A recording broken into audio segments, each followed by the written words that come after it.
Everyone, welcome to YS mathematics. और आज मैं लेके आई हूँ क्लास 11th का एक टॉपिक। इससे पहले मैंने कॉलेज के कुछ वीडियोस बनाए थे, लेकिन आज मेरा पहला वीडियो है क्लास 11th की वीडियोस का। तो जैसा कि आप देख सकते हैं कि हमारा जो चैप्टर है क्लास 11th की जो NCERT है उसका एक चैप्टर है complex numbers and quadratic equations. अगर आप 11th के स्टूडेंट्स हैं, इसी साल 11th में आए हैं, तो आपने क्वाड्रेटिक इक्वेशन के बारे में तो सुना है, लेकिन कॉम्प्लेक्स नंबर के बारे में आपने नहीं सुना। तो आज सबसे पहले अपने कॉम्प्लेक्स नंबर को ही कवर करेंगे। तो हमारा टॉपिक रहेगा कॉम्प्लेक्स नंबर्स। तो इससे पहले आपने रियल नंबर सुना है, होल नंबर सुना है, इंटीजर सुना है, नेचुरल नंबर सुना है, लेकिन कॉम्प्लेक्स नंबर नहीं सुना। अब ये किस तरह के नंबर होते हैं, इन्हें हम समझेंगे और इनकी ज़रूरत हमें क्यों पड़ी, इस बात को भी हम जानने की कोशिश करेंगे। तो सबसे पहले देखिए कि इन नंबर्स को हमें जानने की ज़रूरत क्यों पड़ी। आपने ऐसी इक्वेशंस को ज़रूर देखा होगा। देखिए जैसे कि x² + 3x + 2। इस तरह की इक्वेशन में हमें x की वैल्यू फाइंड करनी होती थी फैक्टराइजेशन करके। अब इनको हम कैसे करते थे, इसको हम 2 पार्ट्स में स्प्लिट कर लेते थे। ये x² ऐसा ही है, इसको 2 पार्ट में स्प्लिट करके हमने लिख दिया x + 2x। जी लिख सकते हैं ज़रूर, 3x को लिख सकते हैं हम x + 2x + 2 = 0। यहाँ पर आया x कॉमन, बचा x + 1। यहाँ पर हमने लिया 2 कॉमन, अंदर बचा x + 1 = 0। अब ये देखिए हमारे पास क्या आया, x + 2 एंड x + 1 = 0। x की वैल्यू क्या आ गई, -2 और -1। इतना सबको क्लियर है। आप कहेंगे कि मैं ये सब क्यों बता रही हूँ, मैं आपका बेस बनाने के लिए ये सब बता रही हूँ। अब देखिए यहीं अगर मुझे दूसरी तरह की इक्वेशन दी होती, अगर मेरी इक्वेशन होती इस तरह की, अब इसको हम कैसे सॉल्व करें। आपने 1 को उधर ले जाएंगे तो क्या बनेगा, x² = -1। तो यहाँ पर x की वैल्यू क्या आ रही है, √-1। इस तरह के नंबर हमारे पास नहीं है। तो अब हम क्या करें, इस तरह के नंबर्स को हम कैसे लिखें। तो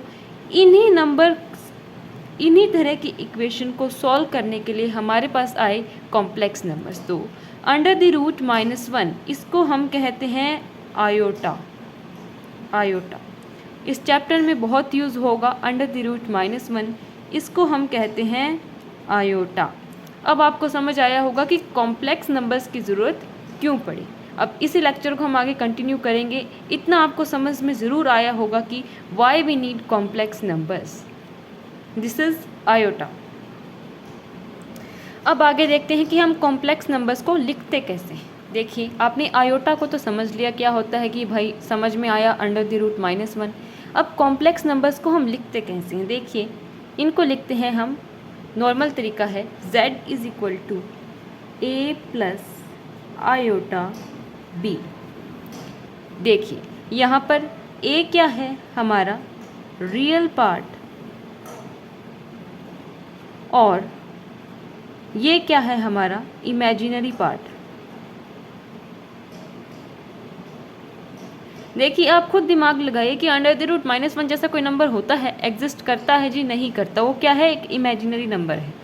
अब यही √-1 की जगह हमें दिया हो √-5, तो हम इसको कैसे लिखेंगे, आयोटा 5। अब समझ में आया कि हमने रियल पार्ट और इमेजिनरी पार्ट क्यों लिया है। अब देखिए क्या सभी नंबर्स को हम कॉम्प्लेक्स नंबर की फॉर्म में लिख सकते हैं क्या, आप सोच के देखिए। जी ज़रूर लिख सकते हैं। देखिए जैसे 7 है, 7 को हम कैसे लिखें कॉम्प्लेक्स नंबर की फॉर्म में। इसको लिखने का तरीका देखिए, लिखिए z = 7 + आयोटा 0। देखिए जब हमारा इमेजिनरी पार्ट जो क्या हो जाएगा, अगर 0 हो जाएगा तो हम रियल नंबर्स को भी इन नंबर्स की फॉर्म में लिख सकते हैं। ये तरीका याद रखिएगा, z = a + iota b, where a is real part and iota b is imaginary part। अब देखिए अगला हमारा टॉपिक है इक्वालिटी ऑफ कॉम्प्लेक्स नंबर्स, कि हमारे पास 2 कॉम्प्लेक्स नंबर्स है। अब वो दोनों कॉम्प्लेक्स नंबर्स इक्वल कब होंगे।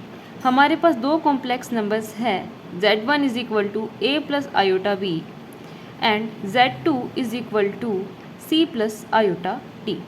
अब z1 और z2 दोनों बराबर कब होंगे, इस चीज़ को हम समझते हैं। तो Z1 is equal to Z2 लिख के देखते हैं।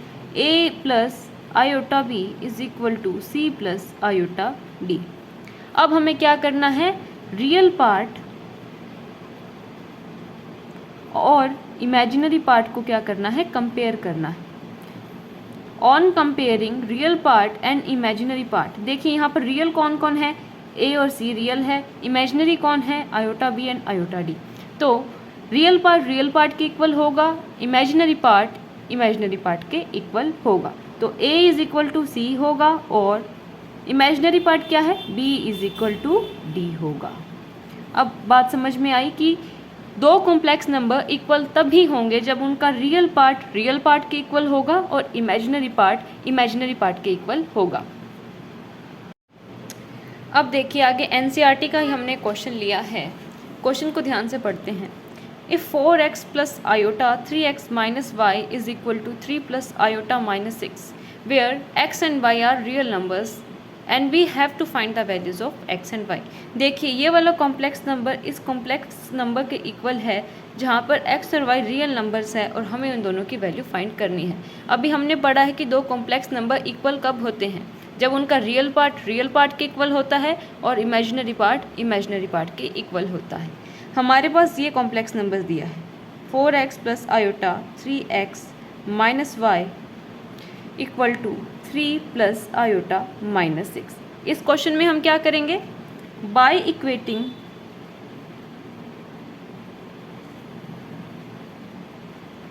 Real part and imaginary part, हम इस क्वेश्चन में क्या करेंगे, रियल पार्ट के साथ इक्वेट करेंगे और इमेजिनरी पार्ट के साथ इक्वेट करेंगे। ठीक है, रियल पार्ट कौन सा है, ये रहा 4x इज इक्वल टू 3। यहाँ से हमें x की वैल्यू मिल गई, क्या मिली, 3/4। देखिए x की वैल्यू तो आ गई। अब आगे देखिए इमेजिनरी पार्ट क्या है, 3x माइनस वाई, इसको इक्वेट करेंगे -6 से। 3x minus y is equal to -6। x की वैल्यू हमें मिल चुकी है 3/4 minus y is equal to -6। ये क्या आया, 9/4 minus y is equal to -6। तो minus y is equal to -6 minus 9/4 minus y is equal to 4/-24 minus 9, so -33/4। y is equal to 33/4। I hope आपको ये क्वेश्चन समझ आया होगा। हमने दोनों रियल पार्ट और इमेजिनरी पार्ट दोनों को इक्वेट किया और x और y की वैल्यू हमारे सामने है। आई होप आपको समझ आया होगा कि रियल पार्ट और इमेजिनरी पार्ट को इक्वेट किस तरह से करते हैं। आई होप आपको आज का लेक्चर समझ में आया होगा, जिसमें हमने बात की कि हमें कॉम्प्लेक्स नंबर्स की ज़रूरत क्यों पड़ी, किस लिए हमने कॉम्प्लेक्स नंबर्स से मतलब कि आयोटा किस लिए डिस्कवर हुआ, और आगे हमने बात की इक्वालिटी ऑफ कॉम्प्लेक्स नंबर्स की। इतना अगर आपको समझ आया है तो प्लीज़ आगे वाला वीडियो भी ज़रूर देखिएगा। अगले वीडियो में कुछ आगे के टॉपिक्स जिसमें प्रॉपर्टीज़ है एडिशन की, मल्टीप्लिकेशन की, उनको भी हम कवर करेंगे और साथ में करेंगे कुछ questions. So keep watching my videos and keep supporting me and thank you very much.